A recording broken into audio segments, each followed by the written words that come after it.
Have you ever wondered where the gentle giants of the canine world, the Newfoundland dogs, originated from? Our journey begins on Newfoundland, a large island province on Canada's easternmost edge. This captivating place, with its dramatic coastline and rugged beauty, is as unique as the dogs that share its name. Newfoundland's story is steeped in rich history and cultural heritage. Its first inhabitants likely arrived thousands of years ago, and the island saw the arrival of European explorers around the first millennium AD. The Newfoundland dogs, known for their strength, intelligence, and gentle temperament, are believed to be descended from dogs brought by these European fishermen, creating a deep bond between the island and these remarkable animals. Newfoundland, with its vibrant culture influenced by Irish, English, and French traditions, is a testament to the resilience and adaptability of its people and their dogs. So, let's embark on a journey to uncover the historical timeline of this fascinating island. Rewind the clocks back thousands of years to the time of the early inhabitants of Newfoundland. Picture a time when the world was still largely unexplored, and the landscapes of this rugged island were untouched by modern human activity. The first known inhabitants of Newfoundland were the indigenous peoples, a group we've come to know as the Maritime Archaic Tradition. These were a resourceful and resilient people, braving the harsh conditions of the North Atlantic region long before the advent of modern conveniences. They thrived here for millennia, their existence entwined with the land and the sea. The Maritime Archaic Tradition was a culture deeply rooted in the rhythms of nature. They hunted caribou, seals, and other game, fished the rich waters surrounding the island, and gathered wild plants to supplement their diet. Their intimate knowledge of the land and sea not only ensured their survival but also enabled them to develop a sophisticated culture. Their impact on Newfoundland was profound. They shaped the landscape through their hunting and gathering practices, leaving behind a rich archaeological record. Their presence is still felt today in the form of ancient burial sites, stone tools, and other artifacts that offer a glimpse into their lives. Imagine a society where every day was a testament to human resilience and resourcefulness, where every meal was the result of a keen understanding of the land and the sea, where survival was not just about enduring the elements, but about thriving amidst them, about carving out a life in harmony with nature. That was the life of the Maritime Archaic Tradition. As we delve deeper into Newfoundland's history, it's important to remember these early inhabitants. Their legacy is a testament to human adaptability and the unbreakable bond between people and their environment. They laid the groundwork for the diverse and vibrant culture that would later emerge on this island. The island, however, was yet to experience an influx of explorers from across the sea. As we turn the pages of history, we'll discover the waves of exploration and settlement that would forever change the face of Newfoundland. But that's a story for our next scene. Stay with us as we continue our journey through the rich tapestry of Newfoundland's past. Fast forward to around 1000 AD, when European explorers set foot on the island. The first were likely Vikings, those intrepid seafarers from Northern Europe. They were drawn to Newfoundland by its abundant resources, rugged beauty, and strategic location. However, it was John Cabot, an Italian explorer sailing for England, who would go down in the history books. In 1497, Cabot officially discovered Newfoundland, although it's safe to say the indigenous peoples and perhaps the Vikings might have disputed that claim. Cabot's arrival heralded a new era, sparking interest in the New World among other European nations.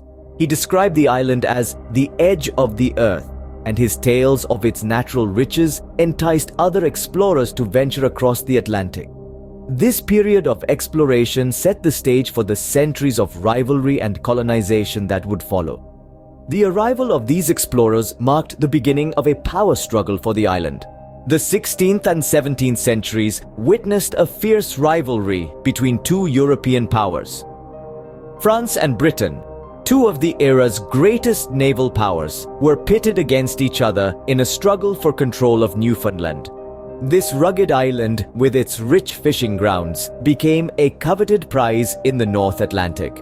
The French initially established seasonal fishing stations along the coast, but their influence was constantly challenged by the British. This tug-of-war for Newfoundland was not merely a competition for resources, it was a contest of national pride and strategic advantage. As the centuries rolled on, the British gradually gained the upper hand. Through a series of treaties and battles, they chipped away at French control. In 1763, Newfoundland officially became a colony of Britain, marking the end of this long-standing rivalry. This change of hands wasn't just a shift in political control. It marked a new chapter in the island's history, shaping its cultural landscape and identity. The British victory laid the foundation for Newfoundland's future political status. The 20th century brought significant changes to Newfoundland's political landscape. As we transition into this era, we find Newfoundland on the brink of a new chapter, one that would redefine its place in the world. In the early 1900s, the winds of change were blowing across Newfoundland. The year was 1907, and Newfoundland was about to make a substantial stride in its political journey. The island was granted self-governing dominion status within the British Empire. This new status brought with it a sense of autonomy and self-determination, opening the doors for Newfoundland to govern its own affairs. It was a monumental moment, a testimony to Newfoundland's growth and resilience. But as is often the case in history, periods of prosperity were punctuated by moments of hardship. The economic depression of the 1930s hit Newfoundland hard. Its economy, heavily reliant on the export of fish, was severely affected. The depression was a dark time for the island, and it seemed like a way out was needed. And then, a glimmer of hope appeared on the horizon. The idea of joining Canada, a concept that had been debated and dismissed in the past, started to gain traction. After much deliberation and a series of referendums, the decision was made. In 1949, Newfoundland officially became a province of Canada.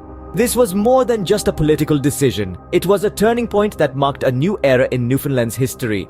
From a British colony to a Canadian province, Newfoundland has seen a fascinating political journey. It's a testament to the island's resilience and adaptability, and how it has navigated the tides of change over centuries. This journey has shaped the Newfoundland we know today, an island that carries the echoes of its past as it looks forward to the future.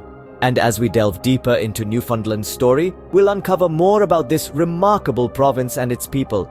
But for now, let's pause and reflect on Newfoundland's political evolution.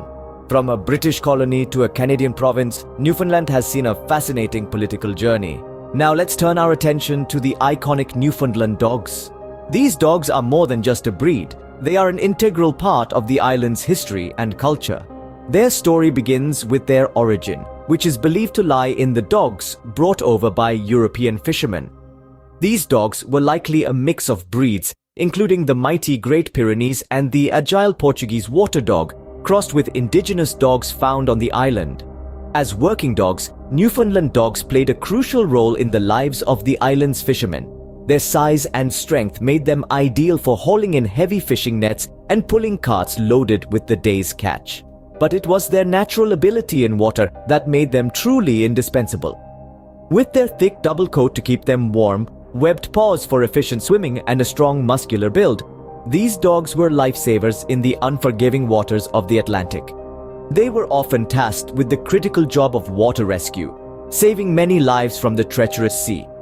But it's not just their physical abilities that make Newfoundland dogs so special. They are renowned for their calm and gentle nature, earning them the affectionate nickname Gentle Giants. Despite their size, they are known for their incredible patience and loyalty, especially with children.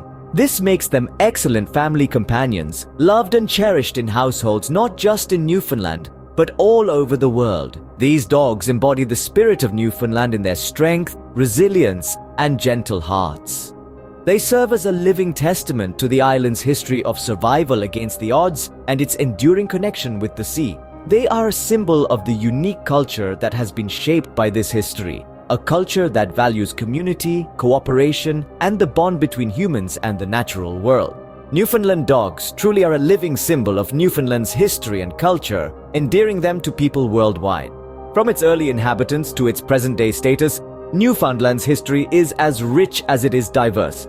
A land of rugged beauty, first touched by the maritime archaic tradition, then discovered by explorers, and shaped by European rivalry. Today, it stands as a unique province within Canada. Its culture a vibrant blend of Irish, English, and French influences. And let's not forget the Newfoundland dogs, these gentle giants that symbolize the island's spirit. So the next time you see a Newfoundland dog, remember the fascinating history of its homeland, the beautiful island of Newfoundland.